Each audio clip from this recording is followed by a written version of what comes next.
अस्सलामु अलैकुम वरहमतुल्लाहि वबरकात। धेरै जनाले प्रश्न गर्दैछन् कुर्बानीको सम्बन्धमा कि के हामीले कुर्बानी गर्न सक्छौं कि सक्दैनौं जो इन्तकाल भइसकेका छन्, जो हाम्रो बाबा आमा बितिसक्नु भएको छन्, कि उहाँको तर्फबाट के हामीले कुर्बानी गर्न सक्छौं कि सक्दैनौं। यसको क्वेशनको दुई किसिमको आन्सर छ। एउटा हो आन्सर कि अगर मैयतले जो इन्तकाल हुनुभएको छन् उहाँ जिउँदो हुँदाखेरि उहाँले वसियत गरेको छ, विल दिएको छ र पैसा छोडेर गएको छन् र भनेको छ आफ्नो छोरा या छोरीलाई या कसैलाई पनि, हेर मेरो तर्फबाट चाहिँ कुर्बानी गरिदिनु भनेर। यति बेला चाहिँ सम्पूर्ण उलेमा हनफी, शाफी, मालिक, अहमद, हम्बली उलेमाहरूले सम्पूर्ण मजाहिबले भन्छन् र अरू उलेमाहरूले पनि भन्छन् कि यति बेला वाजिब हुन्छ त्यो मान्छेलाई जसलाई पनि दिएको छ त्यो रेस्पोन्सिबिलिटी उहाँले फुलफिल गर्नु। गरेन भने गुनाहगार हुन्छ, किन त्यो वसियत गरेको छ। ठीक छ। सो कुर्बानी अगर कसैले गरेर यानी उसलाई अन्देशा छ कि म नेक्स्ट इयर बाँच्दिन, उसले पैसा छोडेर गएको छ, मेरो तर्फबाट गरिदिनु, यति बेला वाजिब हुन्छ। अर्को हुन्छ कि मैयतको तर्फबाट अलग्गै एउटा हिस्सा गर्नु, गाई गोरुमा या ऊँटमा या एउटा क्यामललाई तपाईले के गर्नु कि कुर्बानी गर्नु। यसमा अल्लाहको रसूल सल्लल्लाहु अलैहि वसल्लमको तर्फबाट यो साबित छैन कि नबी अलैहिस्सलातु वस्सलामले मैयतको तर्फबाट अलग्गै कुर्बानी गरेका छन्। यानी उहाँको वाइफ खदीजा रदियल्लाहु अन्हा स्वास्नी छोराहरू तर्फबाट जो इन्तकाल हुनुभएका थिए उहाँहरूको तर्फबाट अल्लाहको नबी सल्लल्लाहु अलैहि वसल्लम कहिले पनि गर्नु भएन।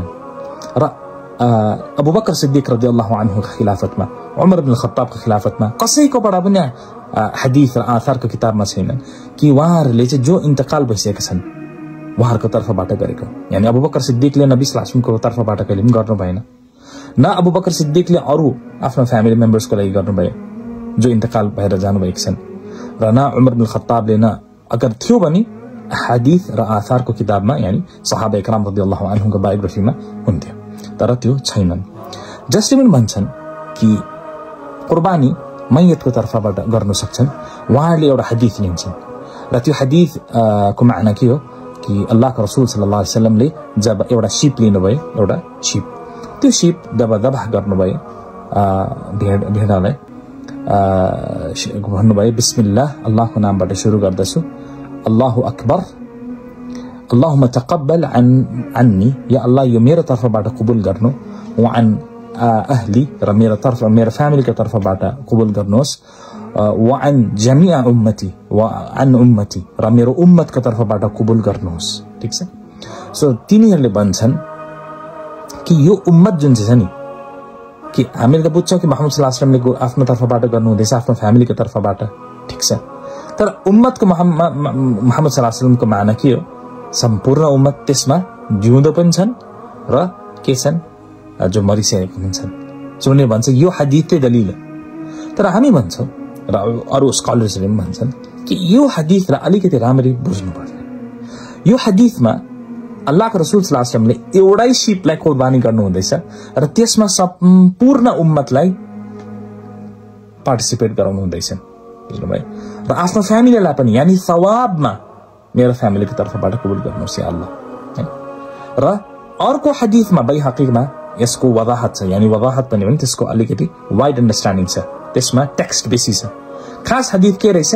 अल्लाहको रसूल सल्लल्लाहु अलैहि वसल्लमले भन्नुभएको छन्, अल्लाहुम्मा तक़ब्बल अन्नी, या अल्लाह मेरो तर्फबाट कबुल गर्नुहोस्, व अन अहली, र मेरो फ्यामिलीको तर्फबाट, व अन उम्मती, र मेरो उम्मतको तर्फबाट, मन लम युदही, जसले चाहिँ यो टाइम चाहिँ यो बेला चाहिँ कुर्बानी गर्नु सकेनन्।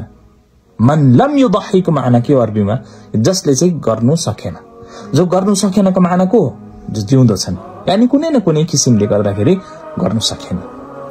सो हामीले फ्यामिली मेम्बर्समा जो अर्निङ मेम्बर्स छ, 5 जनै छ भने 5 जनाको अलग अलग हिस्सा गर्नु, या 5 जना अर्कै गोठलाई, शीपलाई एउटा दियो। अगर पार्टिसिपेसन यानी हामीले ऊँटमा 7 जना छ र गाई गोरुमा र बफलोमा के छ 7 जना छन्, सो तपाईले अलग अलग आफ्नो आफ्नो हिस्सा लियो। तर एउटा अर्निङ मेम्बर छ, 5-6 जनाको फ्यामिली छ, तपाईले एउटा दबाह गर्यो र त्यो दबाह गर्दाखेरि तपाईले भन्नुभयो या अल्लाह मेरो तर्फबाट, मेरो उम्मत, मेरो फ्यामिलीको तर्फबाट र जो उम्मत छ तपाईको यानी हाम्रो उम्मत उहाँको तर्फबाट जसले चाहिँ गर्नु सकेनन् भनेर तपाईले पनि अल्लाहको रसूल सल्लल्लाहु अलैहि वसल्लमको सुन्नतमा गर्नुभयो भने यो सबभन्दा राम्रो हुन्छ। तर क्वेशन आउँछ कि के मैयतको तर्फबाट हामीले उहाँलाई सवाबमा नलिनु? हामी भन्छ गर्नु सक्नुहुन्छ। जब तपाईले फ्यामिली बन्नुहुँदैछ तपाईको फ्यामिली जो इन्तकाल भएको छ, जो उम्मत इन्तकाल भएछ, उहाँहरूलाई पनि तपाईले सुमार गर्नुहुँदैछ।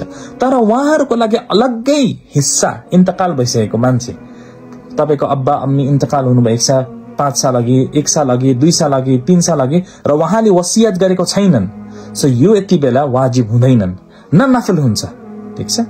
तर सही सुन्नतमा, सही तरिकामा जो अल्लाहको रसूल सल्लल्लाहु अलैहि वसल्लम र सहाबा कराम रदियल्लाहु अन्हुमको हेर्यो भने तपाईले हेर्नुहुन्छ कि उहाँहरूले आफ्नो उहाँको तर्फबाट गरेको छैनन्, यानी अलग्गै हिस्सा गर्नुभएको छैन।